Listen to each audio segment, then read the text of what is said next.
सोनम रघुवंशी को मिली राहत। कानून की किताब में लिखा है कि जब तक कोई गुनाह साबित न हो जाए कोई अपराधी नहीं होता, लेकिन जब एक पत्नी पर ही अपने पति की हत्या का आरोप लगे तो कानून और समाज दोनों के ही होश उड़ जाते हैं। आज हम बात कर रहे हैं सोनम रघुवंशी केस की, एक ऐसा मामला जिसने न केवल सनसनी फैलाई बल्कि अपने ही जमानत के बाद कई नए सवाल भी खड़े कर दिए। आखिर उस रात क्या हुआ था, पुलिस को क्या सबूत मिले और किन आधारों पर उन्हें जमानत मिली।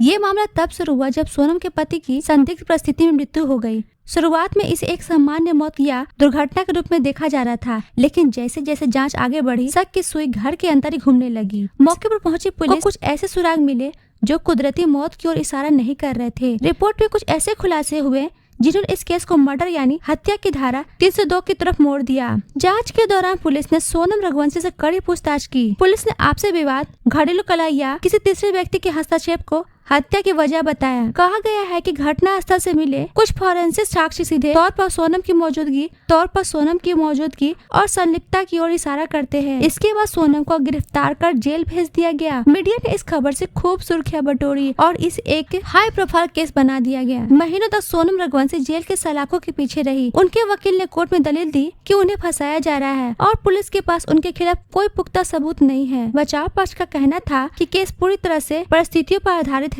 दूसरी तरफ सरकारी वकील ने इस जमानत का कड़ा विरोध किया है और ये कहते हुए कि बाहर आने पर वे गवाहों को प्रभावित कर सकती हैं। हाल में इस केस में सबसे बड़ा मोड़ तब आया जब मानवीय न्यायालय ने सोनम रघुवंशी की जमानत याचिका को स्वीकार कर लिया। वे लंबे समय से जेल में थी और ट्रायल में देरी हो रही थी। प्राथमिक जाँच में पुलिस कुछ ऐसे कड़ी से कड़ी जोड़ने वाले सबूत पेश न कर पाए जो जमानत रोकने के लिए पर्याप्त हो। कोर्ट ने उन्हें कड़ी शर्तों पर जमानत दी है, जैसे कि वो शहर छोड़कर नहीं जा सकती और हर पेशी पर हाजिर होंगी। जमानत मिलने का मतलब बाइज्जत बरी होना नहीं है। केस अभी भी कोर्ट में चल रहा है। समाज में इसे लेकर दो गुट बने हुए हैं। कुछ लोग इसे न्याय की जीत मान रहे हैं तो कुछ लोग पीड़िता परिवार के लिए इसे नाइंसाफी कह रहे हैं। सोनम रघुवंशी के लिए असली चुनौती अब अपनी बेगुनाही साबित करना है, जबकि पुलिस अभी भी कोशिश में है कि वो सजा दिलवा सके। कानून अपनी गति से काम कर रहा है। क्या सोनम वाकई दोषी है या किसी साजिश का शिकार है, ये तो वक्त और अदालत का आखिरी फैसला ही बताएगा। आपके इस पूरे मामले में क्या राय है? क्या आपको लगता है कि पुलिस की जाँच में कमी रही? कमेंट में जरूर राय दें।